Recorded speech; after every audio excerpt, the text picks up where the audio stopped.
அஸ்ஸலாமு அலைக்கும். இந்த வருஷத்தை நம்மளுடைய நோன்பு பெருநாளை எப்படிலாம் செலிப்ரேட் பண்ணோங்கிறத ஒரு சின்ன வீடியோவாக பார்த்துடலாமா? பல மாதிரியான சுச்சுவேஷனால் என்னால் இந்த வருஷம் வீடியோ கொடுக்காமல் இருந்துடலான்னு தான் பார்த்தேன். ஆனால் போன வருஷத்து வீடியோவை இப்போ எடுத்து பார்க்க போகும்போது மனசுக்கு ரொம்பவுமே ஒரு சந்தோஷமாக இருக்கிறதுனால சரி நமக்கு ஒரு மெமரிக்காக இருக்கட்டும் அப்படிங்கிறதுக்காக தான் இதை உங்களோடையும் ஷேர் பண்ணிக்கிறேன். என்னோடய வீடியோஸ் இப்போ தான் உங்களை புதுசாக ரீச் பண்ணதுன்னா மறக்காமல் சப்ஸ்கிரைப் பண்ணிக்கிட்டு வாங்க வீடியோக்குள்ளே போகலாம்.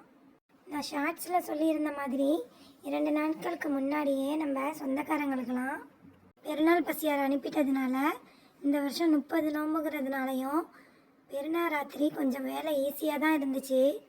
சரி நம்ம இஃப்தாரை முடிச்சுட்டு கொஞ்சம் சின்னதாக ஒரு பிரேக் எடுத்துக்கிட்டு அதுக்கப்புறம் பெருநாள் வேலைகள் ஸ்டார்ட் பண்ணலான்ட்டு கொஞ்சம் போய் ரெஸ்ட் எடுத்துகிட்டு வந்தேன்.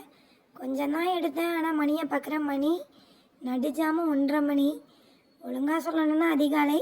ஆனால் நான் கிச்சன் உள்ளக்க வந்தது ஜாமத்தில் 1:30 மணிக்கு தான். ஃப்ரெஷ்ஷாக செய்கிறதா எப்போவுமே நைட்டு செஞ்சு வச்சுட்டு தான் படுப்போம். இல்லை காலையில் ஏர்லி மார்னிங்கு ஒரு 5 மணிக்கெலாம் வந்து ஆரம்பிப்போம். ஆனால் இப்போ நல்லா தூங்கிட்டோங்கிறதுனால 1:30 மணிக்கு வந்து கடப்பாசி காய்ச்சி ஜாலர் வீசி அதுக்கப்புறம் பெருநாள் பிரசப்பமும் தயார் பண்ணி வச்சேன். கடப்பாசியை 2 லேயராக எல்லோரும் தனித்தனியாக காய்ச்சி ஊற்றுறீங்க. இந்த மாதிரி 2 லேயராக ஊற்றுறதுக்கு அந்த மாதிரி ஊற்றணுங்கிற அவசியம் இல்லை. பாலை திக்க காய்ச்சிக்கிட்டு கடப்பாசியும் உங்களுக்கு வேண்டிய ஃப்ளேவரு. நான் இன்றைக்கி ரூஹேப்ஸாக தான் ஊற்றிருந்தேன். அதை ஊற்றி அது சூடாக இருக்க போகும்போதே இந்த திக்காக காய்ச்சின பாலில் கடப்பாசியை கலந்து ஊற்றிட்டா டபுள் லேயராக செட் ஆகிடும். எக்ஸ்ட்ரா இருந்ததை பால் சர்வத்தில் குட்டி குட்டியாக வெட்டி போடலான்னு இந்த மாதிரி ஊற்றி வச்சுக்கிட்டேன். அது நல்ல ஃப்ளேவராக இருக்கும். இந்த வேலையெல்லாம் முடிக்கிறதுக்கு எனக்கு 3 மணி ஆகிடுச்சு. ஜாலர் வீசி வச்சாச்சு. இந்த ஜாலர் வந்து நம்ம தேங்காய் பால்லாம் ஊற்றி செய்யணுங்கிறதுனால 2 மணி நேரத்துக்கு முன்னாடி செஞ்சால் தான் அது நல்லாயிருக்கும்.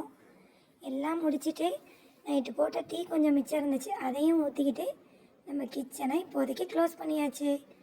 மறுநாள் காலையில் 7 மணிக்கு பெருநாள் தொழுகைக்கு போகணும். அதுக்காக 5:30 மணிக்கே எழுந்திரிச்சு பசங்களையெல்லாம் குளிக்க வச்சு நாமளும் புது துணிலாம் உடுத்திக்கிட்டு ஈத்காக்கு கிளம்புறதுக்குள்ளே டைம் வந்துருச்சு.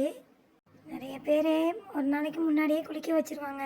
ஆனால் நான் அந்த காலையில் தான் இந்த ஹரிபரியோடு எழுந்திரிச்சு குளிக்க வச்சு பசங்களையும் ரெடி பண்ணி டீயை போட்டு குடிச்சிட்டு கிளம்பியாச்சு.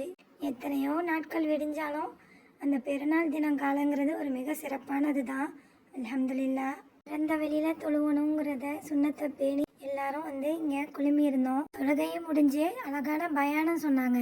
நன்மையான காரியத்தை செய்தாலும் நாளை மறுமையிலே உங்களை வெற்றியின் பால் செல்ல வேண்டும் என்று சொன்னால் வெற்றியின் பால் சொர்க்கத்திற்குள்ளே தன்னை அழைத்து செல்லக்கூடிய ஒரு நற்காரியமாக இந்த உலகத்திலே செய்யக்கூடிய ஏனைய அமல்கள் இருக்க வேண்டும் என்றால் உள்ளத்திலே ஒன்றே ஒன்று இருக்க வேண்டும். அல்லாஹ்வுக்காக இருக்கணும். எல்லா மக்களுக்கும் ஈடேற்றத்தை தரட்டுங்கிற துவாவோட அடுத்தது என்னங்க, பெருநாள் பசியார தான். இந்த ஒரு 5 நிமிஷத்துக்காக தான் நாளாக பாடுபடுறது. எதுக்கு நிற்கிறோன்னே தெரியாமல் ஜாமமாக அடுப்பில் நின்று விதவிதமான ஸ்நாக்ஸ் செய்கிறது. அந்த குடும்பத்தோடு உட்காந்து அந்த சாப்பிட போகிற அந்த ஒரு 10 நிமிஷம்தான். எங்கள் ஊர் பெருநாள் பிராசப்பம், பராட்டா, கோழியானம், அப்புறம் வந்து பனியான் வகைகள், கடப்பாசி, வட்டலப்பம், சேமியாங்கஞ்சி, இடியப்பம் இதெல்லாம் தான் ட்ரெடிஷ்னல் பெருநாள் பசியாரை. இது இல்லாமல் தம்பி வீட்டிலேருந்து குனாஃபா, அஃப்லத்தன், பாம்பே ஸ்வீட் அதெல்லாம் ஹோம்மேடாகவே செஞ்சுருந்தாங்க. எல்லாம் செஞ்சு வந்துச்சு. இவ்வளோ ஸ்வீட் இருந்தாலுமே லாஸ்ட் மினிட்டில் பிள்ளைங்கள்லாம் ஷாஹித்துக்குள்ளா செஞ்சு கேட்டாங்கன்னு அதையும் ரெடி பண்ணி வச்சாச்சு. இந்த தடவை எனக்கு வீடியோ கொடுக்கணுங்கிற ஐடியா இல்லை. நான் முன்னாடியே சொல்கிற மாதிரி இது ஒரு மெமரபுளாக யூடியூப் ட்ராக்கில் இருக்குமே அப்படிங்கிறதுக்காக தான் இந்த அளவாவது என்னால் ஷூட் பண்ண முடிஞ்சிச்சு. பெருநாள்னு சொன்னாலுமே புது துணிலாம் உடுத்திக்கிட்டு அந்த கிச்சன்லேயே நிற்கிறது தான் பெண்களுக்கான வேலையாக இருக்கும். காலையில் பிரேக்ஃபாஸ்ட் முடிச்சுட்டு சொந்தக்காரவங்க வீட்டுக்கெல்லாம் போயிட்டு வந்துட்டு அதுக்கப்புறம் லஞ்சு உள்ளக்க வந்தாச்சு. ஒரு சில வீடுகளில் அடுத்த நாள் தான் பிரியாணி ஆக்கி சாப்பிடுவாங்க. ஆனால் எங்கள் வீட்டை பொறுத்தவரையும் பெருநாள் அன்னைக்கே எல்லாத்தையுமே முடிச்சிருவோம். மட்டன் பிரியாணி போட்டு சிக்கன் பொரிச்சு வச்சு ரைத்தா பண்ணி அன்னைக்கு பெருநாள் எங்களுக்கு இப்படி தான் இருந்துச்சு.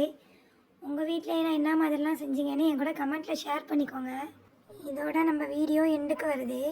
இதுக்கு மேலே நான் எதுவும் பெருசாக ஷூட் பண்ணலை. உங்கள் எல்லாருக்கும் அந்த வீடியோ பிடிக்கும்னு நம்புகிறேன். ஃப்ரெண்ட்ஸ் அண்ட் ஃபேமிலி கூட ஷேர் பண்ணிக்கோங்க. அடுத்த வீடியோவில் சந்திக்கலாம். அஸ்ஸலாமு அலைக்கும்.